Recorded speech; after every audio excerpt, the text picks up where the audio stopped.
Back आज मैं आपको चैप्टर 1 फिजिक्स मोशन, हम लोग यहाँ पे 9th का चैप्टर डिस्कस करने वाले हैं। फिजिक्स का chapter first motion. This is a very important chapter for the class 9। आज हम लोग ज़्यादा डिटेल में नहीं पढ़ेंगे, उस रिवीजन वर्क करेंगे। और इसी के साथ जब main important first thing is the basis of motion.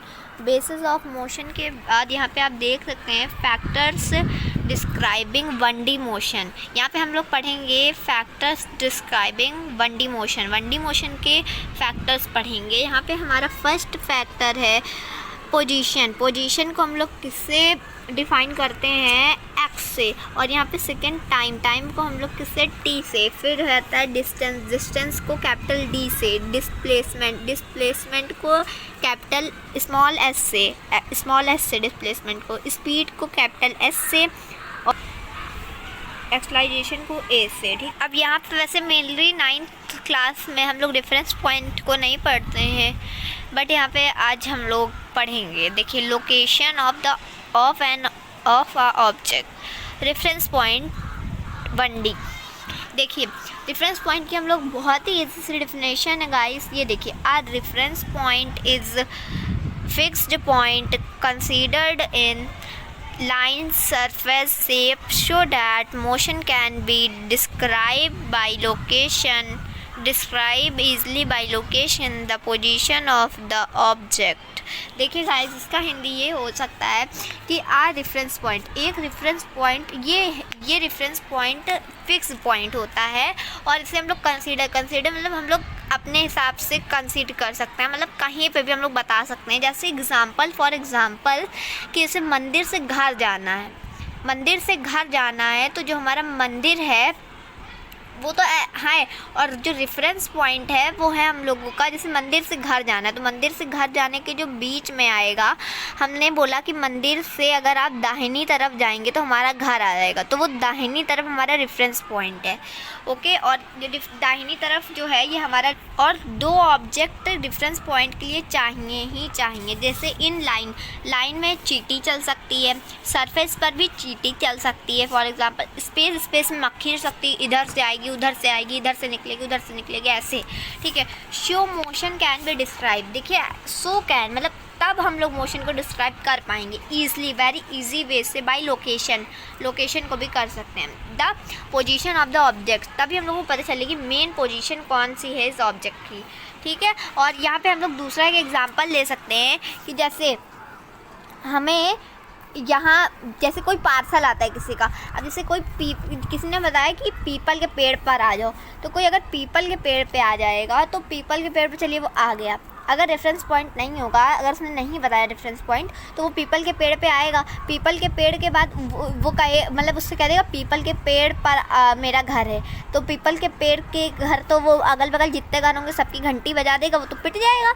लेकिन अगर ऐसे बताएंगे कि पीपल के पेड़ से दाहिनी कदम चलने पर 10 मीटर पर मेरा घर है। और सेकंड एग्जांपल ये भी हो सकता है कि शर्मा जी के घर के ऊपर वाला जो घर है वो मेरा घर है। यहाँ पे मतलब ये तो शर्मा जी का घर ये होगा रेफरेंस पॉइंट, और पीपल का पेड़ से 10 मीटर ये होगा हमारा रेफरेंस पॉइंट। ठीक है, और रेफरेंस पॉइंट की हम लोग यहाँ पे ज़्यादा बात नहीं करेंगे वरना आप लोग कन्फ्यूज़ भी हो सकते हैं। तो इतना आपको अगर और ये हम लोग शुरू से पढ़ते आ रहे हैं, जो अपने नंबर लाइन पढ़ी है, जो नंबर लाइन का बीच वाला होता है पार्ट, जिसको हम लोग इंटीरियर कहते हैं, तो वो जो होता है ज़ीरो, तो ज़ीरो के अगर हम लोग इस साइड चलते हैं उस साइड, तो एक साइड पॉजिटिव होता है, एक साइड नेगेटिव होता है। तो अगर वो जीरो ही नहीं होगा तो हमें कैसे पता चलेगा कि किस साइड हम लोग को पॉजिटिव है किस साइड नेगेटिव है? वो जीरो हमारा रेफरेंस पॉइंट होता है। हम लोगों ने शुरू से रेफरेंस पॉइंट की डील की है, बट पढ़ते हैं हम लोग डिटेल में 9th क्लास में। ठीक है, अब देखिए यहाँ पे आ जाता है difference between rest and motion. हम लोग डिफरेंस पढ़ेंगे रेस्ट एंड मोशन। मैं आपको एक चीज़ बता रही हूँ, लेकिन आप लोग प्लीज़ कंफ्यूज मत होइएगा। कोई भी चीज़ पूरे यूनिवर्स में यूनिवर्सली ना तो रेस्ट में होती ना तो मोशन में। अब आप कहेंगी कि मैम ये कैसे आप मतलब बता रही हैं, अब तो मन कर रहा है बस मोबाइल बंद करके रख दें, वीडियो यहीं पे छोड़ दें, सो जाएं चुप्पे। लेकिन ऐसा नहीं, मैं आपको बेटा बहुत आराम से बताना चाह रही हूँ, इसलिए बता रही हूँ। देखिए, अगर कोई भी चीज़ अगर उस चीज़ की पोजीशन चेंज हो तो वो मोशन में है। इसीलिए हम लोग को 9th क्लास में बहुत सिंपल से डिफिनेशन बताई जाती है। अगर कोई भी चीज़ उस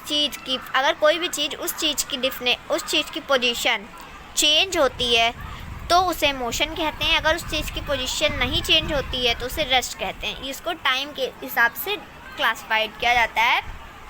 और एग्जाम्पल है, देखिए ऐसे आपको मैंने बताया कोई भी चीज़ यूनिवर्स में यूनिवर्सली ना तो मोशन में है ना तो रेस्ट में, इसलिए नहीं है। देखिए एक फॉर एग्जांपल जैसे ये बस है, तो जो आप बस में बैठे हैं, आपने उससे आगे कंडक्टर, उससे आपके बगल में मम्मी बैठी है, कोई भी बैठा है, तो आपने आगे कंडक्टर उससे आपने एक्सचेंज कर लिया, तो आपको तो लगेगा आप रेस्ट में हो, ठीक है, आपको तो लगेगा आप रेस्ट में हो।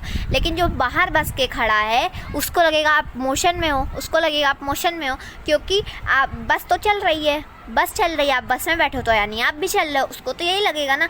देखिए इसीलिए ना पूरे यूनिवर्स में कोई भी चीज़ यूनिवर्सली ना तो रेस्ट में होती है ना तो मोशन में। इसीलिए कहा गया है कि अगर उसकी देखने वाले की दृष्टिकोण पे ये तय करता है कि कोई भी चीज़ मोशन में है या रेस्ट में। इसलिए बहुत सिंपल सी चीज़ हम लोग को बताई जाती है क्लास 9th में, रेस्ट एंड मोशन की।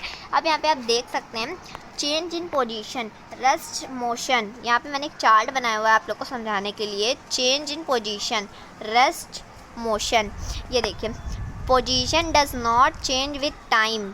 अगर पोजीशन टाइम के मुताबिक नहीं चेंज होती है तो वो रेस्ट में होती है, और अगर पोजीशन चेंज विद टाइम तो वो मोशन में होती है। अगर पोजीशन टाइम के हिसाब से बदल जाती है तो वो मोशन में होती है। For example walk to dog, कोई जैसे कुत्ते को घुमाने के लिए लेके जाएगा, तो कुत्ता भाग रहा है तो पीछे पीछे आप भी भागेंगे, यानी आप मोशन कर रहे हो। जैसे ट्रीज़ का क्या है, वो 10 साल से खड़े हैं और 10 साल खड़े रहेंगे, उनका वो तो रेस्ट में है, उनकी तो नहीं पोजीशन चेंज होनी ना। इसी के साथ अब यहाँ पे हम आ जाते हैं, यहाँ पे सेकेंड टॉपिक है, थर्ड टॉपिक है फिजिकल क्वांटिटीज़, स्केलर क्वांटिटीज़ और वेक्टर क्वांटिटीज़। देखिए जो स्केलर होती है, स्केलर में बहुत ही सिंपल, बहुत ही अच्छी तरीके से यहाँ पे हम आपको बताने वाले हैं, जिससे आप कभी ये चीज़ नहीं बोलेंगे। स्केलर में अगर आप स्कूल में भी पढ़ेंगे तो बहुत ज़्यादा कन्फ्यूजन पढ़ाया जाता है, बट मैं बहुत सिंपल वे से पढ़ा रही हूँ आपको। स्केलर जो है यहाँ पे हमारा यहाँ पे स्केलर है। स्केलर में बस हम लोग को एक चीज़ की एकदम ज़रूरत होती है, केवल ओनली मैग्नीट्यूड मतलब वैल्यू, मैग्नीट्यूड बस चाहिए। स्केलर में केवल ओनली मैग्नीट्यूड, और जो हमारा वेक्टर है ना, वेक्टर में हम लोग केवल वेक्टर में बस आपको ये याद रखना है, स्केलर में केवल मैग्नीट्यूड, वेक्टर में 2 चीज़ चाहिए होती है, एक मैग्नीट्यूड और एक direction. Without direction not explain is called vector. Without direction नहीं हम लोग डिफाइन कर सकते हैं वेक्टर को, ठीक है। अब यहाँ पे एग्जांपल आप देख सकते हैं बहुत ईजी तरीके से स्केलर। यहाँ पे देख सकते हैं आप डिस्टेंस टाइम में क्या है, जैसे मैंने बोला मंदिर से घर तक की दूरी 10 मीटर है, तो यहाँ पे केवल हम लोग अगर स्केलर में केवल मैग्नीट्यूड, अगर हम लोग किसी यहाँ पे केवल वैल्यू बता देंगे, दूरी बता देंगे, डिस्टेंस बता देंगे 10 मीटर है, तो वो पहुँच जाएगा, तो वो जान जाएगा। लेकिन यहाँ पे अगर आप देख सकते हैं इसके साथ यहाँ पे ये डिस्प्लेसमेंट, तो डिस्प्लेसमेंट में क्या होगा, ऐसे हमने बताया कि भैया तुमको यहाँ से मंदिर जाना है, हमने बताया कि तुमको चौराहा से मंदिर जाना है। अब भैया वो पूछेगा चौराहा से किस तरफ हमको मंदिर जाना है, पूछेगा कि नहीं पूछेगा, चौराहा से हमको किस तरफ सर मंदिर जाना है, किस तरफ में मंदिर जाना है, ठीक है। और बाकी बहुत से एग्जाम्पल होते हैं इसके स्केलर के, time, speed, work done, power, energy etcetera. सबको एक्सप्लेन नहीं करूँगी वरना वीडियो बहुत बड़ा हो जाएगा। इसमें भी फोर्स एक्सेट्रा बहुत सारे हैं। यहाँ पे बात सकते हैं हम लोग पेरीमीटर ऑफ मोशन, यहाँ पे मोशन का चैप्टर, इसलिए मोशन के ही सब कुछ रिलेटेड है। पेरीमीटर ऑफ मोशन, ठीक है। यहाँ पे आप देख सकते हैं, यहाँ पे मैंने एक चीज़ लिखी हुई है, ठीक है। यहाँ पे देखिए मैंने एक चीज़ लिखी हुई है, perimeter of motion, D = D। तो मैं आपसे ये बताने के बाद आप कमेंट में ज़रूर बताइएगा कि आपको ये D = D समझ में आया कि नहीं, जब मैं ये दोनों टॉपिक्स जो आपका है डिस्टेंस, डिस्प्लेसमेंट बता दूंगी तो, ठीक है। देखिए डिस्टेंस है, यहाँ पे हमारा डिस्टेंस को हम लोग D से डिनोट करते हैं। ये देखिए यहाँ पे ये डिस्टेंस हमारा स्केलर है, ठीक है ना। अभी आपने ऊपर पढ़ा डिस्टेंस हमारा स्केलर है। इसमें actual length covered by a particle, actual length actual length covered by a particle is called distance. Actual length मतलब उसकी actual length covered by a particle is called distance. देखिए एक्चुअल लेंथ का मतलब ये हो जाता है कि हमें मतलब ऐसे हमको ए से बी पे जाना है, यहाँ पे ए से बी पे जाना है तो हम लोग चाहे ऐसे जाएं ना, चाहे ऐसे जाएं, चाहे ऐसे जाएं, चाहे सीधे ना, चाहे कहीं ऐसे भी जाएं ना, लेकिन डिस्प्लेसमेंट में एक चीज़ होती है, shortest part travel by a particle, ये वेक्टर क्वांटिटी है। Shortest part travel by a particle, ये देखिए आप displacement travel by straight line. Displacement हमारा ये देखिए यहाँ पे मैंने ये इसका फिगर बनाया हुआ है। ए से बी जाना है तो हम लोग एकदम सीधी में जाएंगे, एकदम सीधी लाइन में जाएंगे और इसमें आपको एरो से डिनोट करना चाहिए। यहाँ पे ये जो ए है जो हमारा स्टार्ट पॉइंट होगा उसको हम लोग इंटरलर कहेंगे और जो फाइनल पॉइंट होगा उसको मतलब जो फिनिश पॉइंट होगा उसको हम फाइनल बोलेंगे। यहाँ पे एक चीज़ इन लोगों में कॉमन होती है, यूनिट इसमें भी मीटर की होती है और किलोमीटर, और इसमें भी यहाँ पे यूनिट मीटर किलोमीटर होती है। तो आप बताइएगा कि आपको ये D=D समझ में आया कि नहीं। D=D का मतलब ये है, बाकी आप कमेंट में लिख के ज़रूर बताइएगा। मैं आपको बता रही हूँ D=D का मतलब ये है कि डिस्प्लेसमेंट भी स्ट्रेट लाइन में ट्रेवल कर सकती है और डिस्टेंस भी कर सकती है। आप कंफ्यूज मत होइएगा, डिस्टेंस भी कर सकती है, डिस्प्लेसमेंट भी कर सकती है। बस डिस्टेंस का ये वो स्ट्रेट लाइन में भी कर सकती है और कर्व लाइन में भी कर सकती है, बहुत दूर से आके भी कर सकती है, वो चाहे जैसे करे, लेकिन स्ट्रेट लाइन में क्या नहीं कर सकती, बिल्कुल कर सकती है। ओके, इसलिए ये D=D का एक ये मतलब और एक इन दोनों की यूनिट सेम है, इसलिए मैंने D=D लिखा है। ठीक है, चलिए फ्रेंड्स, आज का मैं यहाँ पे ही ख़त्म करती हूँ। आई होप कि आपको समझ में आया होगा और आप इसी तरह अगर आपको ये वीडियो ज़रा सा भी समझ में आया है तो एक लाइक और शेयर ज़रूर करिएगा और कमेंट में थैंक यू मैम या फिर ये जो मैंने एक क्वेश्चन आपको बताया था इसका आंसर D=D ज़रूर बताइएगा। Bye friends.